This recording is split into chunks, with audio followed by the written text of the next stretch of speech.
ఒక కంక్లూజన్కి రాదు, స్పెసిఫిక్గా చెప్పాలి. ఇప్పుడు నేను ఏదైనా తీసుకెళ్తా, మీరు ఓకే అనండి అని అడుగుతాం అనుకో, ఫస్ట్ ఏదైనా అడుగుతారు, వాట్ ఈజ్ ఇట్. ఏదైనా తీసుకెళ్తా, మీరు ఓకే అనండి అన్నట్టు లేదు. నువ్వు ఓకే అంటే బంగారం తీసుకెళ్తావు, లేకపోతే మా ఇంట్లో ఎవరైనా తీసుకెళ్తావు నాకు తెలియదుగా. అందుకని స్పెసిఫిక్గా చెప్పగలగాలి ఏం కావాలి. నా అబ్జర్వేషన్ చాలామందికి ఏం కావాలో తెలియదు, నేను ఎత్తుకుతూ ఉంటారు అంతే. మన గురించి మనం చూడడం అనేది నువ్వు నిర్వచించాలి. స్టిల్ ఇది కూడా జనరల్. ఇంకా ఇప్పుడు ఎప్పుడన్నా కారు, నువ్వు బైక్ నడుపుతావా, ఇప్పుడు రిపేర్ అయింది అనుకో, వాడు బైక్ రిపేర్ చేస్తాడా, బైక్లో పార్ట్ రిపేర్ చేస్తాడా? సో పార్ట్ రిపేర్ అయితే బైక్ రిపేర్ అయినట్టు. నువ్వు వర్బల్గా చెప్పేది బైక్ రిపేరింగ్కి వెళ్తుందని, వాడు చేసేది పార్ట్నే, అక్కడ బైక్ ఏం లేదు. చాలా పార్ట్స్ కలిస్తే బైక్ అయింది. బైక్ యాక్చువల్గా నాన్ ఎగ్జిస్టెన్షియల్. అది అక్కడ బైక్ ఎక్కడ ఉంది, లేదు. అట్లా నువ్వు ఏదైతే నేను అంటున్నావో అది నిజంగా ఉందా లేదా, లేకపోతే నువ్వు కొన్ని కలిపి అది నీవు అనుకుంటున్నావా చెప్పాలి. లేకపోతే ఎవరు చెప్తారు, జనరల్ ఆన్సర్స్ చాలా ఉంటే ఉపయోగపడవు.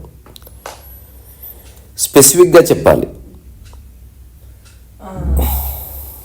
నేను నాకు ఏదైనా ఒక వ్యక్తి ఏదైనా నన్ను అంటే ఇన్సల్ట్ చేసేలా మాట్లాడడము అలాంటివి చేస్తే నాకు అంటే మొత్తానికి అది ఒక ప్రాబ్లమేటిక్గా అయిందంటే చాలు. ఇక అరే నేను ఏదో ప్రాబ్లం క్రియేట్ చేస్తున్నాను, లేదంటే నేనే ఒక దాన్ని ఎదుర్కొంటున్నాను అంటే సో నేను ఇలా కాదు అంటే వీటికి అతీతంగా ఉండాలి. సో దానికంటే ఏది అని అంటే సో నువ్వు ఇంకా జనరల్గానే ఉన్నావు. అంటే ఆ రోజు కూడా చెప్పిన, నువ్వు యు ఆర్ డీలింగ్ విత్ జనరాలిటీస్. ఇది ఎలా ఉందంటే చాలా చేసి అసలు ఏం చేస్తున్నావో తెలియకుండా ఉండడం, లేదా కొంత చేసి ఇది చేశానన్న స్పష్టతలో ఉండడం. ఇది సూపర్ఫిషియల్ టాకింగ్. ఇది కొన్ని వేల గంటలు 99% సూపర్ఫిషియల్ టాకింగే చేస్తారు. వాళ్ళకి తెలీదు. మన చిన్నప్పటి నుంచి ఈ జనరల్ స్పెసిఫిక్ చెప్పలేదు, తర్వాత సంక్షిప్తంగా ఎఫెక్టివ్ ఎలా చెప్పాలో మనకు నేర్పియలే. అది నీ ప్రాబ్లం కాదు, సమాజం యొక్క ప్రాబ్లం. అది ఏం చేస్తున్నారంటే ఏదో అంటారు తప్ప స్పెసిఫిక్గా చెప్పరు. అసలు ఇంకోటి లోపలికి స్పెసిఫిక్ వెళ్తున్న కొద్దీ నీకు విషయం తెలుస్తూ ఉంటుంది. నాకు ఉద్యోగం చేయాలి, ఎందుకు స్పెసిఫిక్గా క్వశ్చన్ చేస్తే ఐ లవ్ జాబ్ కాదు. అప్పుడు ఎవడన్నా అంటూ ఉంటే అడుగుతాడు, జాబ్ చేస్తావు కరెక్ట్, శాలరీ అయినా జాబ్ చేస్తావా? శాలరీ అయిపోతే ఎట్లా, ఐ లవ్ మనీ అని చెప్పు. నువ్వు చేస్తున్నావు మనీ కోసం కదా. అలాంటప్పుడు ఐ లవ్ జాబ్ అని ఎందుకు చెప్పినావు అంటే అలవాటు అయిపోయింది. అంటే మనం ఇప్పుడు నిజంగా నీకు డబ్బే నీ లక్ష్యం అని తెలిసినప్పుడు అప్పుడు ఆ జాబ్ కాకుండా నీకు 50 ఆప్షన్స్ ఉంటాయి, అట్లా ఫ్రీడమ్ వస్తుంది. జాబ్ లక్ష్యం అయితే నాకు డబ్బు లేకపోయినా సరే, ఇప్పుడు నాకు తెలిసిన ఒక ఫ్రెండ్ ఉన్నాడు, అతను టీచర్ అవ్వాలని చదివాడు, టీచర్ అయ్యాడు. అతనికి చాలా ఉన్నతమైన జాబ్స్ వచ్చినా కూడా నేను టీచర్గానే ఉంటానని చెప్పి వాటిని తిరస్కరించి ఒక సాదాసీదా టీచర్గా ఉంటున్నాడు. అందరూ మామూలుగా స్కూల్ నుంచి ఇంటికి రాగానే రిలాక్స్ అయిపోతారు. అతను ఎప్పుడు పిల్లల గురించి ఆలోచిస్తాడు. ఇంటికి వచ్చిన తర్వాత కూడా పిల్లలంతా వస్తారు, ఏదో బొమ్మలు చేయిస్తాడు, మాట్లాడతాడు, ఏదో కొత్త పుస్తకం చెప్తాడు. తర్వాత తన శాలరీలో కొంత శాలరీలో తను ఖర్చు పెట్టి పిల్లలకి ఏదన్నా, ఇప్పుడు ఫ్రెడ్రిక్ నీషే అనే వ్యక్తిని పరిచయం చేస్తాడు. అంటే అతను ఇర్రెస్పెక్టివ్ ఆఫ్ మనీతో సంబంధం లేకుండా అతను వృత్తిని పరిపూర్ణంగా ఆస్వాదిస్తున్నాడు. ఆ టీచర్ అండ్ ప్యూపిల్ రిలేషన్షిప్ని అతను అర్థం చేసుకున్నాడు. అతనికి ఉద్యోగం కాదు, జీవన విధానం. అది స్పెసిఫిక్. అంటే చాలామంది జాబ్ చేసేది పైసల కోసం. నువ్వు జాబ్ ఎలా ఉందని అడగొద్దు, పైసలు ఎలా ఉన్నాయి అడిగితే చెప్తారు. యాక్చువల్గా పైసలు బాగుంటే జాబ్ బాగున్నట్టు. మంచి జాబ్ వచ్చిందంటే ఏంటి అర్థం, ఎక్కువ దుడ్డు వస్తుందని. అందుకని నువ్వేదైతే చెప్తున్నావో నువ్వు స్పెసిఫిక్గా చెప్పవు అనమాట. అది నీ స్పెషాలిటీ.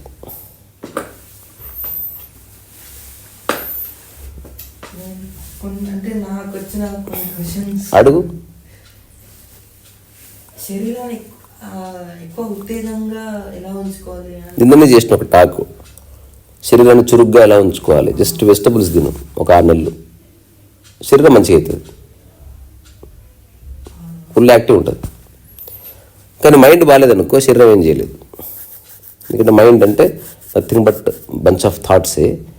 ఏ థాట్కి ఆ థాట్ ఇండివిజువల్గా. ఇప్పుడు మన ఇంట్లో అన్ని వస్తువులే, కానీ అన్ని వస్తువులు నువ్వు సరిగ్గా చూస్తే ఒక వస్తువు ఒక బ్యాగ్లో వేసినా కూడా ఒక వస్తువు అతుక్కోదు. దేనికైతే సపరేట్ ఉంటుంది. ఇంత పుస్తకం ఉంది, పేజీలు అన్నీ కలిసి ఉన్నాయి, 50 ఏళ్ళైనా ఒక పేజీ కలుసుకోవు, ఒకదాని కూడా దగ్గరగా ఉంటాయి అంతే. అట్లా మన మైండ్లో ఆలోచనలు కూడా దగ్గర ఉంటాయి తప్ప ఆలోచనలు అంటే ఏముండవు. ఆలోచన అండ్ అనదర్ ఆలోచన ఉంటుంది. నువ్వు సరిగ్గా తీస్తే పొరలుగా నువ్వు పేజీలో రాశాను, ఎక్కడ రాశావు అంటే అందుకే పేజ్ నెంబర్స్ ఇచ్చారు. ఆ 11వ పేజీలో ఉంది ఆ నెంబర్, లేకపోతే.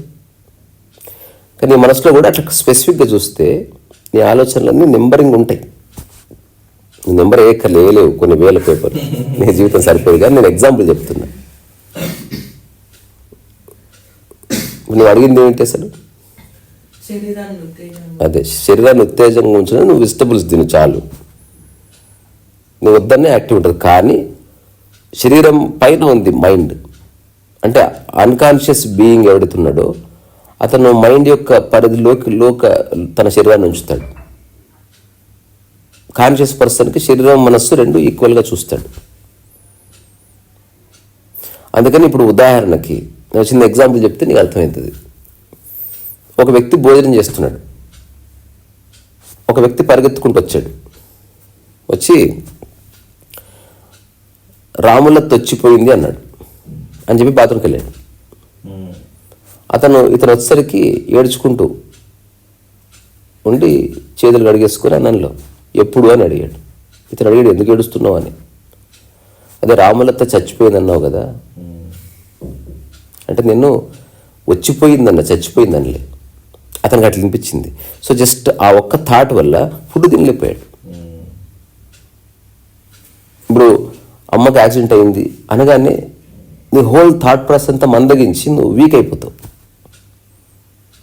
అదొక ఫ్రెండ్కి యాక్సిడెంట్ ఏంటంటే నువ్వు యాక్టివ్గా వెళ్దాం పదా ఏదైనా చేయాలంటావు. అదే నీకు సంబంధించిన దానికి ఏమైనా జరిగిందనుకో నీ మైండ్ ఏం చేస్తుంది, బాడీని వీక్ చేసి ఇప్పుడు ఎవరైనా హఠాత్తుగా బ్యాడ్ న్యూస్ వస్తే కూలబడిపోతారు. ఎందుకు అంటే ఒక థాట్ బాడీని సీజ్ చేస్తుంది. ఒక థాట్ అనుకుంటే బాడీని కొలాప్స్ చేసేస్తుంది. అట్లా ఒక థాట్ అనుకుంటే బాడీని ఎగిరి గంతులు వేపిస్తుంది. నాకు మీరు చెప్పే ఆస్పెక్ట్లోనే జరిగింది. మొన్న బైక్ మీద వెళ్తుంటే ఒక పోలీస్ ఆఫీసర్ ఒక ముసలాయన రోడ్ దాటిస్తున్నాడు. నేను ఏదో ఆలోచించుకుంటూ ఆయన చూసినప్పటికీ నేను ఏదో ఆలోచించుకుంటూ యాక్చువల్ నేను ఇలా బ్యాక్ సైడ్ వెళ్దాం అనుకున్న మూమెంట్లో అలా ముందు సైడ్ వెళ్దాం ఆ పోలీసు వీడియో కొట్టున్నాను. అప్పుడు అంటే ముందరికి వెళ్ళాక అర్థమైంది నేను ఎక్కడ ఆలోచిస్తున్నా, నేను ఏం చేస్తున్నాను. అది ఫైన్, బట్ నేను చెప్పాలనుకుంటున్నా శరీరం చురుగ్గా ఉండాలంటే వెజిటబుల్స్ తింటే సరిపోతుంది. కానీ నువ్వు ఎంత చురుగ్గా ఉన్నా నీ ఆలోచన విధానం సరి చేయకపోతే ఎంత ఆరోగ్యవంతమైన శరీరమైనా కొలాప్స్ అవుతుంది. అందుకని you have to correct both. అది అయిపోయింది. నెక్స్ట్ మీరు నిద్ర ఎక్కువ అవసరం లేదు శరీరానికి అట్లా చెప్పాలి. ఎక్కువ తక్కువ అన్నది ఎవరు నిర్ణయిస్తున్నారు? అవసరమైనంత, ఎక్కువేం తక్కువైంది. అంటే వెజిటేబుల్ నార్మల్గా ఎలా అంటే ఒక 7 hours 8 hours చాలా అదంతా మన తినే ఆహారాన్ని బట్టే ఉంటుంది. తర్వాత నువ్వు చేసే పని బట్టి ఉంటుంది. నువ్వు రాళ్ళు ఎత్తావు అనుకో ఆబ్వియస్గా నిద్ర వస్తుంది. అంటే శరీరంలో ఉన్న కండరాలు ఎక్కువ స్ట్రెయిన్ అయినప్పుడు వాటిని ఎక్కువసేపు పండబెట్టాల్సిన అవసరం వస్తుంది. అట్లా నేను అంటున్నది చురుగ్గా ఉండాలంటేనే. మళ్ళీ నువ్వు వెజిటబుల్స్ దీన్ని నువ్వు బండాలు కొడతా అంటే కుదరదు. అప్పుడు బాడీ కొలాప్స్ అయిపోతుంది, నీ సిన్యూస్ దెబ్బతింటే. అంటే స్టేట్మెంట్ని లిటరల్గా తీసుకోకూడదు, కాంటెక్చువల్గా తీసుకోవాలి. మీరు నాకు చాలాసార్లు మ్యూజిక్ వింటే కూడా హెడ్ ఫోన్స్ పెట్టుకొని అలా వింటే బాడీ ఏదో లైట్ వెయిట్ లాగా అనిపించడం, అలా అనిపించేదంతా అబద్ధమే. అనిపించడమే ఉంది, అది ఇంపార్టెంట్ కాదు. నిజంగా అవుతుందా లేదా చూసుకో. మళ్ళీ నెక్స్ట్ టైం వింటే అది బోరింగ్ అంటే అది విషయం గానే కాదు. అసలు ఒకవేళ ఈ భూమి మీద సంగీతమే లేదనుకో నీ పరిస్థితి ఏంది అంటే ఒక దాని మీద ఆధారపడి నీ మనసు ఉండకూడదు అనేది పాయింట్. ఆధారపడి ఉన్నంత వరకు ఇంకా దానికి విముక్తి లేదు. ఇంకా పాట వింటే బాగుంటుంది, పాట వినకపోతే బాగుంటుంది, మంచి పాట వింటే బాగుంటుంది, మంచి పాట వినకపోతే నాకు పిచ్చిలేస్తుంది. ఇవంతా నువ్వు అన్నెసెసరీగా కాంప్లికేట్ చేస్తున్నావు మైండ్ని అండ్ లైఫ్ని. అట్లా కాకుండా పాట విన్నా బాగుండు, పాట వినకపోయినా బాగుండు. పాటని పాటగా విను, ఉత్తేజపడ్డానికి కాదు. అది మీరు ఇప్పుడు చెప్పిన తెలియకపోవచ్చు. ఇప్పుడు ఆకాశాన్ని ఆకాశంగా చూడడం ఉంది, వావ్ బ్యూటిఫుల్ స్కై అనడం ఉంది. అది అబద్ధం బేసికల్గా. అదేం బ్యూటిఫుల్గా లేదు, బ్యూటిఫుల్ ఉండాలి అట్లా. అంటే అది మన పర్సెప్షన్. అది అట్లా మనకు తెలియదంతా బాగుందంటే అనిపిస్తుంటుంది. అంటే ఇప్పుడు ఎంపికలు అందులో మళ్ళీ ఈ పాట బాగుంది, ఈ పాట బాగాలేదు అంటే అది కూడా అన్ని పాటలు బాగానే ఉన్నాయి, నీకేదో ఛాయిస్ ఏర్పడ్డది. జస్ట్ సాంగ్, అసలు సాంగ్స్ ఉంటేంది, లేకపోతే దాన్ని మైండ్కి ఏం సంబంధం. అది నాకు మీరు రాసిన నోట్బుక్ లో ఫ్రెడరిక్ నీషే సంగీతం లేని మనిషి జీవితం, అది ఫ్రెడరిక్ నీషే, మనకెందుకు. నాకు అది దాన్ని కోర్ని అర్థం చేసుకోవాలి మనం. సంగీతం అంటే సినిమా పాట అని చెప్పాడే ఉన్నా. మరి సంగీతం అంటే నువ్వు ఈవెన్ వికీపీడియాలో కొట్టిన music is nothing but noise అనే ఉంటుంది. నాయిస్ అంటే శబ్దం. ఇప్పుడు బస్సులు, కార్లు అన్నీ పోతున్నాయి, అందుకని నాయిస్ అయింది. ఎవరైనా సంగీత దర్శకుడు వచ్చి మీరు కార్ హారన్ 3 సార్లు కొట్టండి, అంత బస్ హారన్ మీరు ఒక్కసారి కొట్టండి అని చెప్తే అదే సంగీతం అవుతుంది.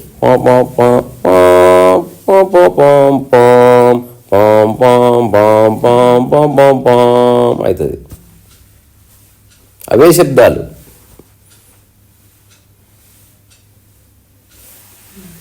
అక్కడే ఉందంతా.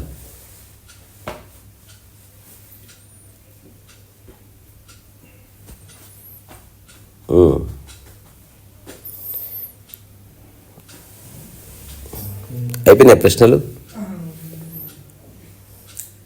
నేను ఇప్పుడు ప్రస్తుతం చాలా వరకు చూసిన సినిమాల్లో కానీ ఇంకోటి నీ గురించి ఎక్కడ లేదు, అంత సూపర్ఫిషియల్. అసలు అవన్నీ వదిలే, ఉంటే ఏంది లేకపోతే ఏంది అంటే వెరీ సూపర్ఫిషియల్. నువ్వు అడుగుతున్నది నేను ఇందులోనే ఇరుక్కుపోయాను.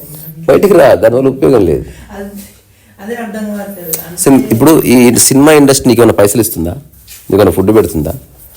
అది ఊరికే నువ్వు ఎత్తికేసుకునే రంగు లాంటిది. అది ఉన్నా ఏం కాదు, లేకపోయినా ఏం కాదు. కానీ నీవు ఉన్నావు, సినిమా ఇండస్ట్రీ ఉన్నా లేకున్నా. ఇప్పుడు అల్లు అర్జున్ అంటే పడిచేస్తాడు. అల్లు అర్జున్ నీ గురించి ఏమైనా ఆలోచిస్తున్నాడా? నీకు రూపాయి ఇస్తాడా? అలాంటప్పుడు సినిమాగా చూడాలి. ఆయన కూడా ఒక ఉద్యోగం చేస్తున్నాడు యాక్టర్గా. సినిమా చేసేవాళ్ళు కూడా ఉద్యోగాలు చేస్తున్నారు, సంగీత దర్శకుడు. కాకపోతే మామూలుగా ఇడ్లీ చేసేవాడికి తక్కువ రెమ్యునరేషన్ వస్తుంది అని క్రియేటివ్ అనుకోవడం వల్ల ఎవరైనా చేయగలరు కాబట్టి దానికి రెమ్యునరేషన్ పడిపోయింది. కీరవాణి అంటే ఆ మ్యూజిక్, ఆ టెక్నాలజీ అందరి దగ్గర ఉండదు కాబట్టి అతనికి ఎక్కువ డబ్బులు ఇస్తున్నారు అంతే. అదర్వైజ్ అది ఉద్యోగమే. వాళ్ళు మనలాగే రోజంతా కష్టపడే, ఆలోచించే, ఆ బిట్టు ఈ బిట్టు జమ చేసి ఓ పాట కడుతున్నారు.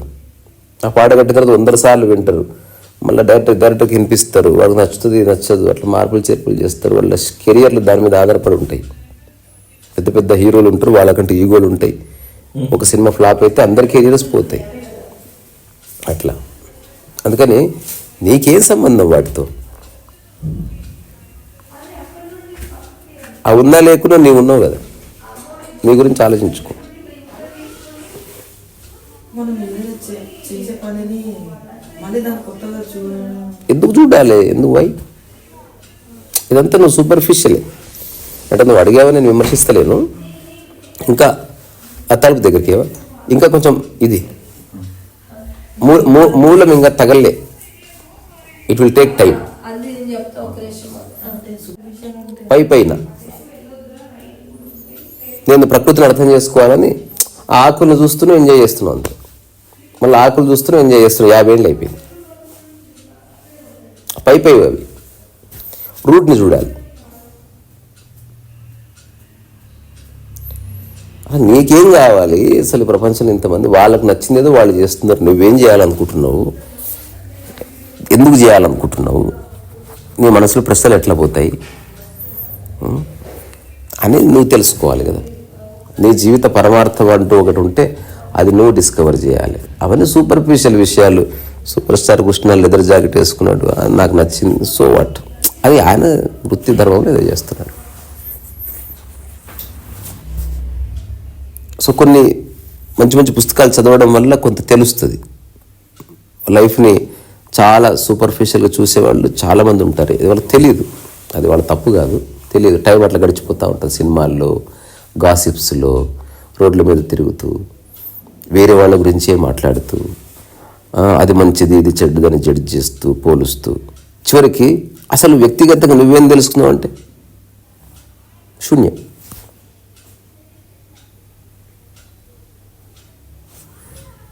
మొన్న నేను లాస్ట్ టైం హైదరాబాద్ వచ్చినప్పుడు రైటర్స్ క్లబ్ హౌస్ రానా వాళ్ళ తమ్ముడు పెట్టారు అక్కడ, రామనాయుడు స్టూడియో వాళ్ళు. అక్కడికి వెళ్ళాను, వెళ్ళి నేను ఇంకో ఫ్రెండ్ కాఫీ దగ్గర తాగినాము. ఒక 300 ఎంత బిల్ అయితే పే చేశాను. అది వాడికి రాలేదు ఈ పే. ఇంకో అతని పక్కనే వచ్చింది రా అని వచ్చాడు. వచ్చింది అని చెప్పాడు, వచ్చింది సార్ అని చెప్పాడు. అతను ఎవరు, రానా తమ్ముడు. ఓకే, వాస్తవంగా ఏంటి వాళ్ళకి అది ఒక కాఫీ హౌస్, వాళ్ళకి నడపాల్సిన అవసరం ఉంది వాళ్ళకి. అంటే ఒక మామూలుగా ఏదైనా దీంట్లో ఒక విషయం ఏంటంటే అది సెలబ్రిటీ కానీ కామన్ మ్యాన్ కానీ ఇంకెవరన్నా కానీ సమయం అందరికి సేమ్. సో నువ్వు డబ్బునంత మాత్రాన నువ్వు ప్రశాంతంగా ఉంటావని గ్యారెంటీ ఉండదు. నీ మనస్సు కోటీశ్వరుడు కొడుకైనా వాడు కూడా పరిపరి విధాలు పరిగెత్తొచ్చు. డబ్బు అనేది ప్రాపంచికంగా నీకు వచ్చినటువంటి ఒక ఫార్చ్యూన్ అంతే.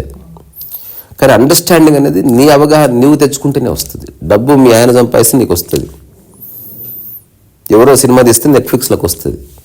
కానీ లైఫ్ అంటే ఏందన్నది ఎవడో పుస్తకం రాస్తున్నావు, ఎవడో తెలుసుకుంటే నీకు తెలియదు. అది ఇప్పుడు బాగా రాజమౌళి లాంటి వాళ్ళు సినిమాలు తీయకపోయినా బతకొచ్చు కదా, వాడి దగ్గర డబ్బు ఉంది. కానీ ఆ సమయం ఖాళీగా ఉంటే పిచ్చెక్కిపోతుంది. నువ్వు ఏదైనా బేర్ చేయొచ్చు, భూమి మీద టైంని బేర్ చేయలేవు. దాని బరువు చాలా ఎక్కువ, ఇట్ ఈస్ అన్బేరబుల్ అనమాట. అందుకని కర్మయోగం ఒక్కటే ఈ భూమి మీద బతకడానికి ఒక దగ్గర దారి. సరే, అందరూ కర్మయోగం చేస్తున్నారు, ఉద్యోగాలు చేసేవాళ్ళు, సినిమాలు తీస్తున్న వాళ్ళు, రచయితలు, వాటి అందులో నిష్కామ కర్మయోగం వల్ల ఆనందము, నిరంతర హాయి. ఎందుకంటే నిష్కామ కర్మయోగంలో ప్రతిస్పర్ధ లేదు, పోలిక లేదు, నువ్వు నేననే భావన లేదు, సొంతంగా లాభపడాలన్న ఆసక్తి లేదు. నీకు కొంత ఉంటే చాలు, మిగతాది ఎంతైనా అందరికి పంచుతాననే ఒక సహృదయత ఉంది. నేను మరణించే చివరి క్షణం వరకు నేను పనిచేస్తాననే ఒక పూర్తి అవగాహన ఉంది. అవార్డులు కానీ రివార్డులు కానీ అట్లాంటి వాటి కోసం చేయడం లేదు, గుర్తింపు కోసం చేయడం లేదు. ఒకవేళ గుర్తింపు వచ్చినా అది గుర్తించేవాడు గొప్పదనం తప్ప నాది కాదని తెలుసుకోవడం. సో కర్మయోగం నిష్కామ కర్మ రెండు ఒకటే. నిష్కామ కర్మయోగంలో ఇప్పుడు చెప్పినంతా ఉంటుంది. కర్మయోగంలో నేను పేరు ప్రఖ్యాతుల కోసం చేస్తున్నాను, నేను డబ్బు కోసం చేస్తాను, కర్మ చేస్తున్నాడు వాడు. కానీ అవన్నీ వస్తే వాడు ఎక్కువ సంతోషపడతాడు, రాకపోతే బాధపడతాడు. అంటే వాడు అంత చేసి కూడా వేరే వాడి మీద ఆధారపడి ఉంది. నిష్కామ కర్మయోగాలు వేరే వాడి మీద ఆధారపడి లేదు, నువ్వు ఎప్పుడు బాగున్నావు అంతే. నిష్కామ కర్మయోగమే నిజమైన పని, కానీ నువ్వు చేయాలంటే చేయలేవు. జీవితం పట్ల సమగ్రమైన అవగాహన వచ్చినప్పుడు నిష్కామ కర్మ నీలో జన్మ తీసుకుంటుంది. నువ్వు నటించలేవు. అది ఎటుదంటే నువ్వు ఆనందాన్ని నటించలేవు, ఆరోగ్యాన్ని నటించలేవు. సొసైటీలో 99% నటన, ఎక్కడో 1%, అది కూడా ఆ 1% కూడా కష్టమే, చాలా కష్టం. అంటే జీవితానికి సంబంధించిన కోర్ అండర్స్టాండింగ్స్ ఏవి నువ్వు ఎనాక్ట్ చేయలేవు. అది నీకు తెలుస్తున్న కొద్దీ, నువ్వు ప్రాక్టికల్గా ఇంప్లిమెంట్ చేస్తున్న కొద్దీ, ఒక వ్యక్తిగా నువ్వు సంబంధం కలిగి ఉన్న రకరకాల విషయాల పట్ల నీకు స్పష్టత వస్తున్న కొద్దీ, ఇప్పుడు నేను చెప్పేది నీకే కాదు, ప్రపంచంలో అందరికీ సేమ్. నీకు డబ్బుకున్న సంబంధం ఏంటో నిర్వచించాలి, నీకు మానవ సంబంధాలకున్న సంబంధం ఏంటో నిర్వచించాలి. ఈ పరువు ప్రతిష్ట లేకపోతే ఇవన్నీ ఐడియాలజీస్ ఉంటాయి, గెలుపు ఓటమి, లేకపోతే మంచి చెడు, ఎక్కువ తక్కువ, ఇట్లాంటి వాటి పట్ల నీకున్న అండర్స్టాండింగ్ నిర్వచించాలి. దాంతోపాటు నా అని ఏవైతే అనుకుంటున్నావో అవి కనుక డిసప్పేర్ అయిపోతే నువ్వు ఎట్లా ఫీల్ అవుతావు అనేది నిర్వచించాలి. లేకపోతే జీవితం సంకనాకపోతుంది. అంటే అవి అలా గమనించడానికి కూడా లోపల నుంచి అనిపించకపోతే అదృష్టం, ఇట్లా కొట్టుకుపోతావు లైఫ్లో. There is no problem. నీకు ఎప్పుడు తెలుస్తుంది? కొంతకాలం తర్వాత చాలా సమయం వృధా అయిపోయింది, ఇప్పుడు హఠాత్తుగా నువ్వేది నేర్చుకోలేవు. సడన్గా నువ్వు డబ్బు క్రియేట్ చేయలేవు, సడన్గా నీకు జ్ఞానం రాదు, సడన్గా నీ శరీరం ఆరోగ్యంగా మారదు, వీటికి టైం పడుతుంది. అందుకని ఇష్టాలకు అతీతంగా ఈ ప్రపంచంలో ఉంటున్నావు కాబట్టి, ఇప్పుడు ఫాస్ట్గా వెళ్ళినప్పుడు హెల్మెట్ పెట్టుకుంటావు కదా, ఎందుకు? కింద పడితే అంటే నీకు అవగాహన వచ్చింది అది. అంటే నీ ప్రపంచం పట్ల అవగాహన కలిగితే నువ్వు సమయం వృధా నేర్చుకుంటావు. సమయం వృధా చేయకుండా డబ్బు ఎట్లా సంపాదించాలో తెలుసుకుంటావు. సమయం వృధా చేయకుండా 1000 మంది ఫ్రెండ్స్ అక్కర్లేదు, ఒక 2-3 సరైన ఫ్రెండ్స్ ఉంటే చాలా కూడా తెలుసుకుంటావు. అనవసరంగా మాట్లాడదని తెలుసుకుంటావు, చాలా తెలుస్తాయి. ఇప్పుడు నాకు తెలియట్లేదంటే that is not a problem. కానీ తెలిసినప్పుడు తెలుస్తుంది, అప్పుడు సమయం లేకపోతే ప్రాబ్లం అవుతుంది.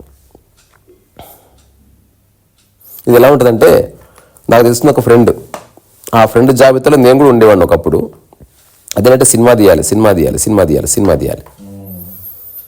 రకరకాల ప్రొడ్యూసర్ దగ్గరికి పోవడం, నీకేమైనా ఎక్స్పీరియన్స్ అంటే ఎక్స్పీరియన్స్ లేదు, ఎక్స్పీరియన్స్ ఉంటే నేను సినిమా ఇస్తా ఉంటారు కదా ఆబ్వియస్గా.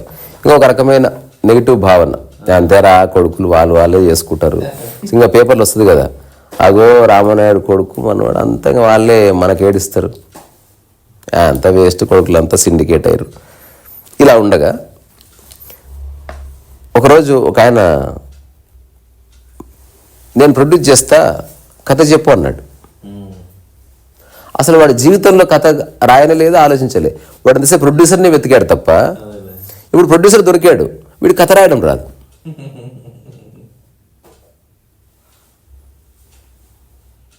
చేయవలసింది ఏమిటి? ప్రొడ్యూసర్ దొరకడు. నువ్వు ముందు ఒక సినిమాకి కావలసిన జ్ఞానం సంపాదించుకొని సిద్ధంగా ఉండు.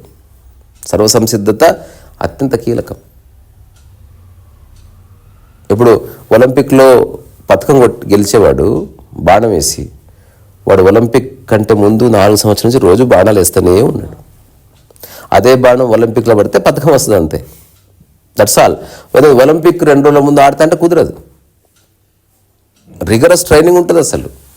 ఎందుకంటే ఆ పర్ఫెక్షన్, ఉసేన్ బోల్ట్ ఒలింపిక్లో ఒక 100 మీటర్స్ ఇంత జస్ట్ 8 సెకండ్లో పరిగెత్తినంటే వాడు ఎవ్రీడే పరిగెడుతూనే ఉండాలి. అప్పుడే ఆ రోజు కూడా పరిగెట్టగలడు. నేను ఒక చిన్న కథ చదివినాం వేరు.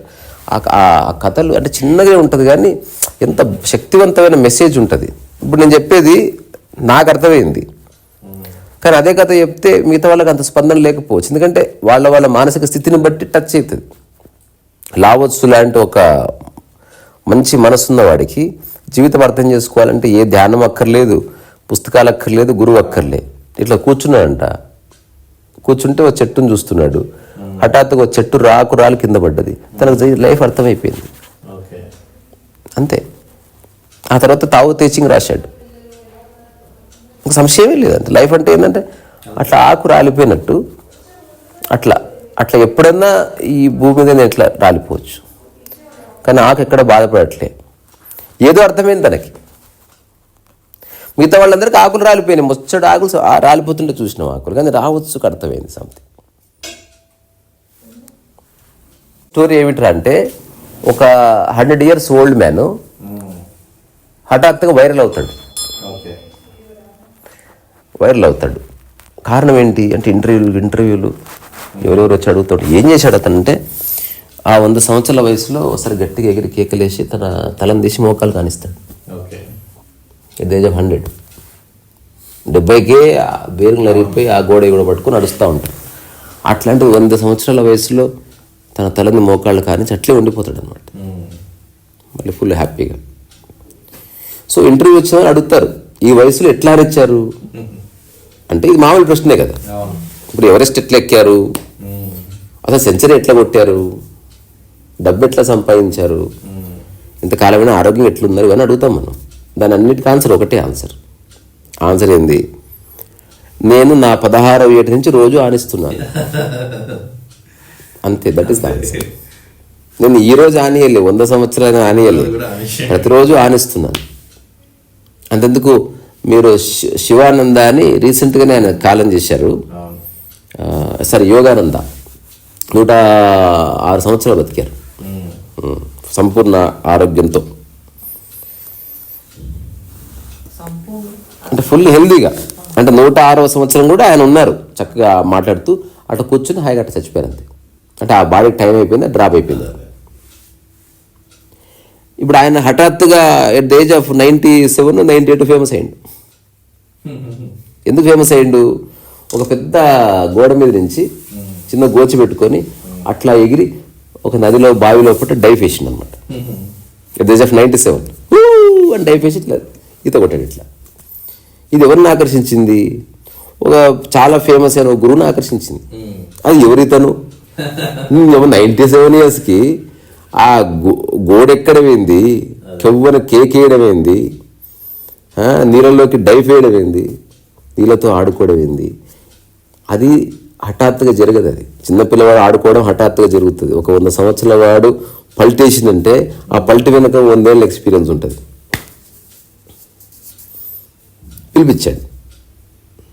పిలిపించిన తర్వాత ఆ గురువు అతను చెప్పే మాటలు విని ఆశ్చర్యపోయి కాళ్ళ దగ్గర కూర్చున్నాడు. అది వీడియో వచ్చింది. దాంతో ప్రపంచవ్యాప్తంగా ఫేమస్ అయిపోయింది ఆయన. ఆయనకి ఏ భాష రాదు, అన్ని దేశాలు యోగా చెప్పాడు. చాలా మందికి తెలియదు మన భారతదేశంలో వండర్స్ చేసిన వాళ్ళు ఉన్నారు. అంటే ఇప్పుడంటే టెక్నాలజీ వచ్చి షార్ట్స్ వచ్చి మనకు కనిపిస్తున్నారు, కానీ కనబడకుండా దే హ్యావ్. ఎప్పుడన్నా స్వామి దేవకీర్తి అని కొట్టు, చూస్తే నువ్వు ఆశ్చర్యపోతావు అసలు. అట్లా జీసస్ క్రైస్ట్ లాగా మంచి జుట్టు వేసుకొని బ్యూటిఫుల్గా ఉంటాడు. 1940s 50sలోనే యూరోప్, జర్మనీ, అమెరికా రకరకాల దేశాల్లో మన భారతీయ కసరత్తుని పరిచయం చేశాడు.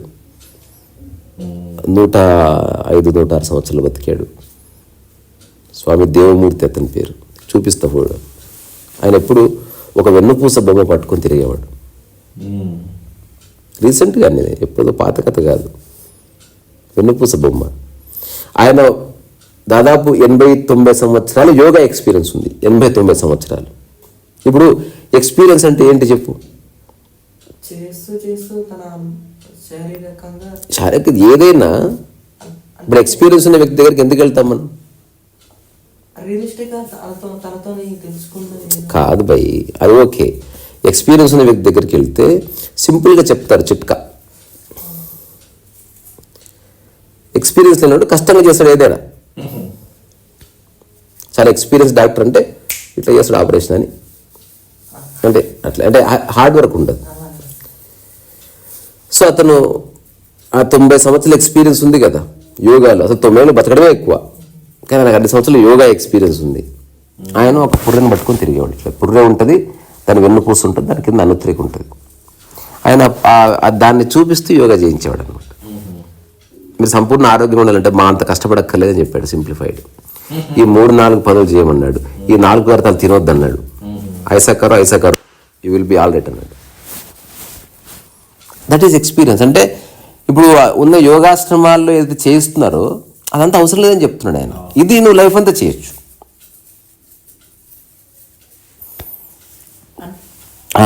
ఇప్పటి కాలంలో నేను ఎన్నోసార్లు యోగా చేద్దామని ఫోన్లో ఫస్ట్ ఆఫ్ ఆల్ ఏవి నువ్వు చేసినా ఫస్ట్ నీకు ఏం కావాలో నీకు తెలియాలబ్బా. అది నువ్వు డిక్లేర్ చేయనంత వరకు నీకు ఎవడు ఏం చెప్పడు. ఇప్పుడు నీ వ్యాధి ఏందో చెబితే ఆపరేషనా, సూదా, ట్యాబ్లెటా తెలుస్తుంది. కనుక్కో చూద్దాం అన్నావు అనుకో, ఏమని తెలియదు.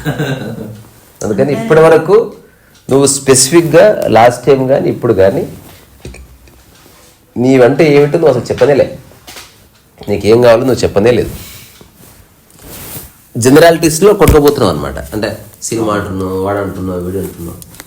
అసలు నువ్వే కూడా అసలు అది తెలంగాణలో ఒక పాపులర్ రైటర్ నారాయణ పేరు వస్తుంది. నాగోడు అని ఏదో ఉంది. ఆయన ఏమంటారంటే ఒక మంచి మాట, భలే మాట, మంచి మాట అది. ఈయననే స్వామి దేవమూర్తి. ఊరికే చూడు, నేను చెప్పాను కదా.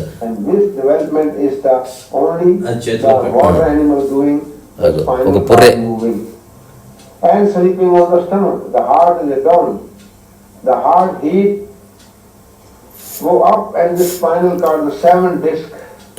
అంటే చాలా ఈజీగా యోగ రహస్యాన్ని చెప్పేస్తాడు అనమాట. ఇప్పుడు మిగతా వాళ్ళందరూ యోగా అంటే అది ఇది ఇది అని చెప్తారు కదా.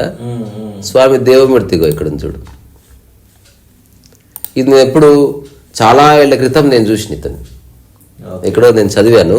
చదివిన తర్వాత నాకు అప్పుడు ఇంటర్నెట్ అంటే అందుబాటులో వెతికి పట్టుకున్నాను వీళ్ళని.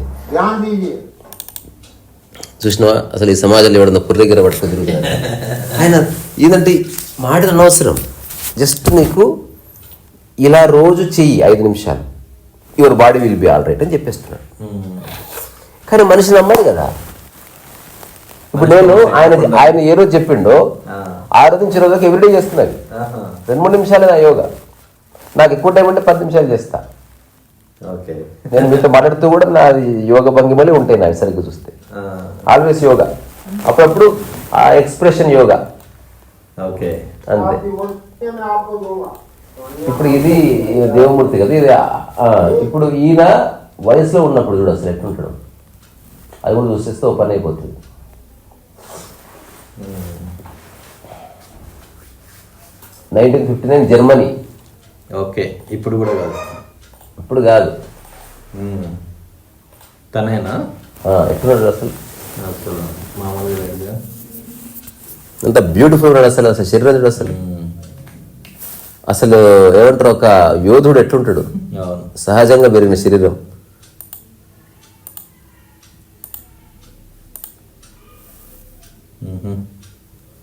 దేశ విదేశాల్లో శిష్యులు ప్రశిష్యులు అంటే వాళ్ళు ఏంది, డిస్ట్రాక్షన్ లేదు, వాళ్ళు ఏం చేయాలో తెలుసుకున్నారు, చేస్తూ పోయారు. ఇప్పుడు నేనున్నా అన్నీ, ఇప్పుడు నేను ముఖ్యమంత్రి కాగలనా, ఎమ్మెల్యే కాగలనా, ఎంపీ, ఈ భూమి మీద ఎన్ని ఉన్నాయో అందులో 99.9% నేను చేయలేను. కానీ నేను ఏం చేయాలో తెలుసుకున్నది 0.30% అయినా ఐ విల్ డూ ఇట్. ఎక్కువ చేయలేం మనం ఇక్కడ. అందుకని నీకేం కావాలో అంటే నువ్వు మాటికి ప్రశ్నలు తయారు చేసుకో. అంటే చాలా సూపర్ఫిషియాలిటీ నుంచి నువ్వు మెల్లగా మూలంలోకి రావాలి, అది ఇంపార్టెంట్. అది రానంత వరకు ప్రశ్న పుట్టదు, పుట్టిందా అందులో బలం ఉండదు, మాల్ న్యూట్రిషన్ ఉంటుంది అన్నమాట.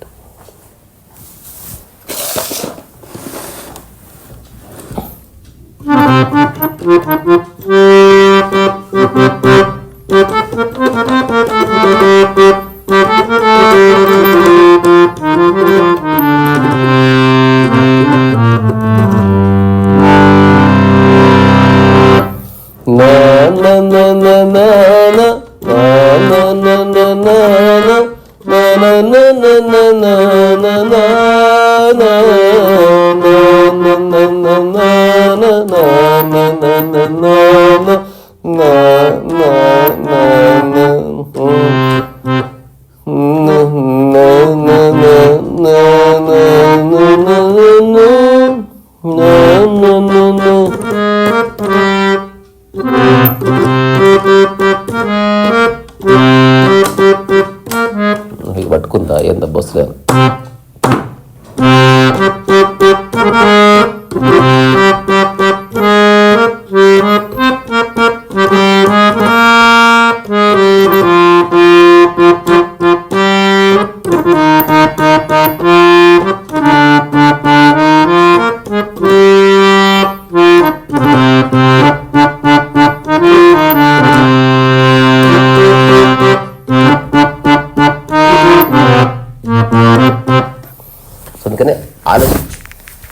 ఇప్పుడు నా ఉద్దేశము నువ్వు ఆలోచించడం మొదలు పెట్టాలి రైట్ డైరెక్షన్లో.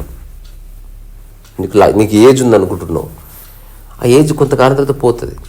ఇప్పుడు నీ ఏజ్కి నువ్వు ఇట్లా నా దగ్గర కలవడం, నాతో మాట్లాడడం చాలా అపూర్వమైన విషయం. ఎందుకంటే నీ ఏజ్ నాకున్నప్పుడు ఐ డోంట్ కన్సిడర్ ఏజ్. అసలు ఏజ్ అనేది శరీరానికి సంబంధించినది. రియల్ ఏజ్ లోపల ఉన్న మైండ్ది. వయసుని నేను పట్టించుకోను. ఇప్పుడు నీతో మాట్లాడడానికి కారణం వయసు ఆధారం కాదు, నీ క్యూరియాసిటీ ఆధారం. సో అందుకే మనకు పాస్పోర్ట్లో కానీ అక్కడిక్కడంతా నీ శరీరం ఏజే లెక్కలోకి తీసుకుంటారు.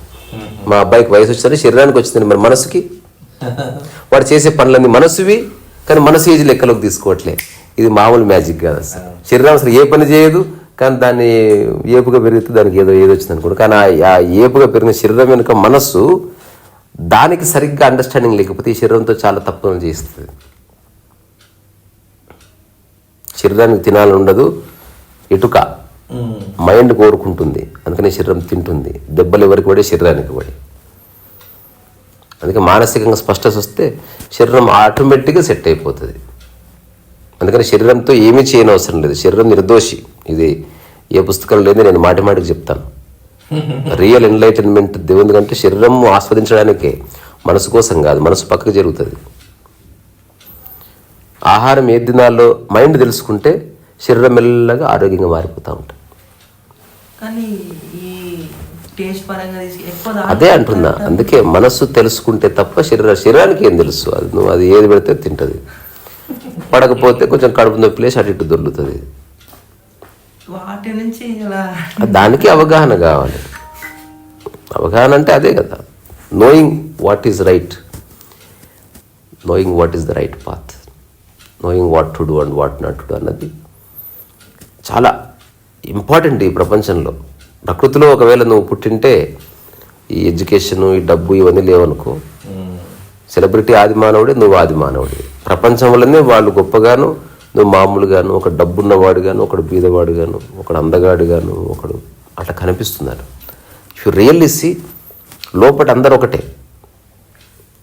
అన్ని నగ్న శరీరాలు తిరుగుతుంది రోడ్డు మీద, సరిగ్గా చూడు. మన ఫోకస్ బట్టల మీద ఉంది. వచ్చిన అబ్జర్వేషన్, నువ్వు నడుస్తున్నావు అనుకో, బట్టలను ఆధారం చేసుకుని నడుస్తున్నావా, నీ బాడీని ఆధారం చేసుకుని నడుస్తున్నావు ఒకసారి చూస్తే, జ్ఞానం అంటే శరీరాన్ని ఆధారం చేసుకుని జీవిస్తావు నువ్వు, బట్టలను పట్టించుకో. అజ్ఞానం అంటే బట్టలను ఆధారం చేసుకుని జీవిస్తావు, శరీరాన్ని లెక్క చేయవు. సో ఇది తెలుసుకోవాల్సింది చాలా ఉంది. ఎందుకంటే ప్రపంచంలో మనం ఉన్నాం, చిన్నప్పటి నుంచి కండిషనింగ్, మనకు విద్యా వ్యవస్థ, పేరెంటింగ్, డబ్బు, మానవ సంబంధాలు, పాలిటిక్స్, ఏ పని చేయాలి, ఏ పని చేయకూడదు, గొప్ప పని, మామూలు పని, ఇట్లాంటివన్నీ వచ్చేసినాయి. కాబట్టి వీటన్నిటి లోపల స్పష్టత రావాలి. చివరిగా ఒక మాట చెప్తే నీకు అర్థమవుతుంది. ఓన్లీ జొన్న రొట్టెనే ఉంది భూమి మీద అనుకో, ఏం తినాలన్న ప్రశ్న ఉంటుందా? ఎందుకు ఉండదు? ఎందుకు? నువ్వు సరైన ఆన్సర్ ఇస్తలేవు దానికి, సూటి కాదు అది, దాని రైట్ ఆన్సర్ అది. అంటే ఎగ్జాక్ట్ ఆన్సర్ ఏంటంటే ఉన్నదే ఒక్కటే ఉన్నప్పుడు ఇంకా ఆలోచన ఎక్కడిది. అందుకని పురాతన రోజుల్లో ఏం తినాలన్న ప్రశ్న వాళ్ళకి లేదు. ఉన్నదే గంజి, ఉన్నదే ఆ గట్లెంబడి వాళ్ళ పొలాల్లో పండినవి. వాళ్ళకి ఆరోగ్యం గురించి తెలియదు, అనారోగ్యం గురించి తెలియదు. ఎందుకంటే జంక్ ఫుడ్ లేనప్పుడు, పొల్యూషన్ లేనప్పుడు, అందరూ గంజి తాగుతున్నప్పుడు, అందరూ జొన్న రొట్టె తింటున్నప్పుడు అనారోగ్యం ఆడికి వస్తుంది చెప్పు. ఒకవేళ వచ్చినా మెడిసిన్ కూడా లేదు కాబట్టి టపా కట్టేసి బాయ్ బాయ్ చెప్పేట్టున్నది, వేరే సంగతి. కానీ ఇప్పుడు 1000 పదార్థాలు అందుబాటులో ఉన్నాయి. అందుకని ఇప్పుడున్న మనిషి తెలుసుకోవాలి ఏం తినాలని. ఒకప్పుడు ఏ ఉద్యోగాలు లేవు, కుల వృత్తి మాత్రమే చేసుకోవాలి. అందుకని ఏ పని చేయాలి అనేది లేనే లేదు. ఎందుకంటే కంసాలి కొడుకు కంసలయ్యేటోడు, వడ్రంగి కొడుకు వడ్రంగేటోడు. కానీ ఇప్పుడు ఎవరు ఏమవుతున్నారో తెలుస్తలేదు మనకు. నీ చుట్టూ ఒక 100 ప్రొఫెషన్స్ ఉన్నాయి. వీటన్నిటిలో నువ్వు ఏది ఎంచుకోకుండా కుదరదు. You have to. ఎందుకంటే డబ్బు అనివార్యం కనుక. డబ్బు నీకు ఎవడు ఇయ్యడు. ఫ్రెండ్ కూడా, కన్న తల్లిదండ్రులు కూడా ఒక స్థాయి వచ్చిన తర్వాత నీ దారి నువ్వు చూసుకో అంటారు. అందుకని డబ్బు అనేది ఈ ప్రపంచం నీకు ఇవ్వదు. ఎంప్లాయీస్ని కూడా ఒక సంస్థ నమ్మదు. వాడు ఈ నెల శాలరీ వస్తే ఈ నెల శాలరీ ఇస్తారు అంతే. ఒకరోజు రాకపోతే శాలరీ కట్ చేస్తారు. అంటే వాడికి నీ మీద ఆసక్తి లేదు, అంత బ్రూటల్గా ఉంటారు అనమాట. ఏ ఆర్గనైజేషన్ అన్నా నువ్వు ఒక్కరోజు రావయ్యా నెలకు 1 సంవత్సరం శాలరీ ఇస్తా కానీ అనేవాళ్ళు ఉంటే ఎంత బాగుంటుంది.